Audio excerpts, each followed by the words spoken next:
Welcome back. Good to see you. Sobe's here with me. Say hi, Sobe. Hi, friends. All right, today we are working on chapter 5, and here you go. Chapter 5 is called Todd. All the children in Mrs. Jewell's class except Todd were talking and carrying on. Todd was thinking because Todd always thought. Todd always thought before he spoke. When he got an idea, his eyes lit up. Todd finished thinking and began to speak. But before he said 2 words, Mrs. Jewell called on him. Todd, she said, you know better than to talk in class. You must learn to work quietly like the other children. She wrote his name on the blackboard under the word discipline. Todd looked around in amazement. All of the other children who had been talking and screaming and fighting only seconds earlier were quietly working on their workbooks. Todd scratched his head. A child was given 3 chances in Mrs. Jewell's class. The first time he did something wrong, Mrs. Jewell wrote his name on the blackboard under the word discipline. The second time he did something wrong, she put a check next to his name. And the third time he did something wrong, she circled his name. Todd reached into his desk and pulled out his workbook. He had only just started on it when he felt someone tap him on the shoulder. It was Joy. What page are you on? Joy asked. Page 4, Todd whispered. I'm on page 11, said Joy. Todd didn't say anything. He didn't want to get in trouble. He just went right back to work. 5 minutes later, Joy tapped him again. Todd ignored her.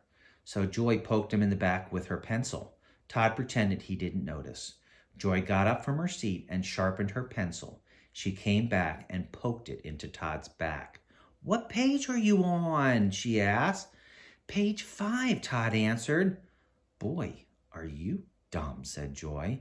I'm on page 29. It isn't a race, Todd whispered. 5 minutes later, Joy pulled Todd's hair and didn't let go until he turned around. What page are you on? She demanded. Page 6, Todd answered as quietly as he could. I'm on page 200, Joy shouted. Todd was very angry. Will you please let me do my work and stop bothering me? Mrs. Jewell heard him. Todd, what did I say about talking in class? Todd scratched his head. Mrs. Jewell put a check next to Todd's name on the blackboard under the word discipline. Todd really tried to be good. He knew that if he talked one more time, Mrs. Jewell would circle his name. Then he'd have to go home early at 12 o'clock on the kindergarten bus, just as he had the day before and the day before that. In fact, there hadn't been a day since Mrs. Jewell took over the class that she didn't send Todd home early. She said she did it for his own good. The other children went home at 2 o'clock. Todd wasn't really bad. He just always got caught. He really wanted to stay past 12 o'clock. He wanted to find out what the class did from 12 until 2 o'clock. But it didn't look as though this was going to be his day. It was only 10:30, and he already had 2 strikes against him. He sealed his lips and went back to work. There was a knock on the door. Mrs. Jewell opened it. 2 men stepped in wearing masks and holding guns. Give us all your money, they demanded. All I have is a nickel, said Mrs. Jewell. I have a dime, said Mauricia. I have 13 cents, said Leslie. I have 4 cents, said Damien. What kind of bank is this? Asked one of the robbers. It's not a bank. It's a school, said Todd. Can't you read? No, said the robbers. Neither can I, said Todd. Do you mean we walked all the way up 30 flights of stairs for nothing? Asked the robber.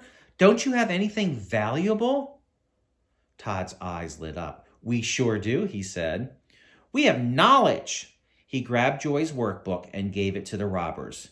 Knowledge is much more valuable than money. Thanks, kid, said one of the robbers. Maybe I'll give up being a criminal and become a scientist, said the other. They left the room without hurting anybody. Now I don't have a workbook, complained Joy. Mrs. Jules gave her a new one. She had to start all the way back at the beginning.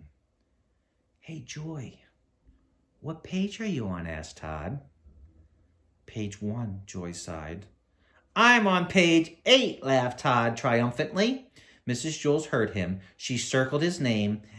Todd had 3 strikes against him. At 12 o'clock, he left the room to go home early on the kindergarten bus. But this time when he left, he was like a star. Baseball player leaving the field. All the children stood up, clapped their hands, and whistled. Todd scratched his head.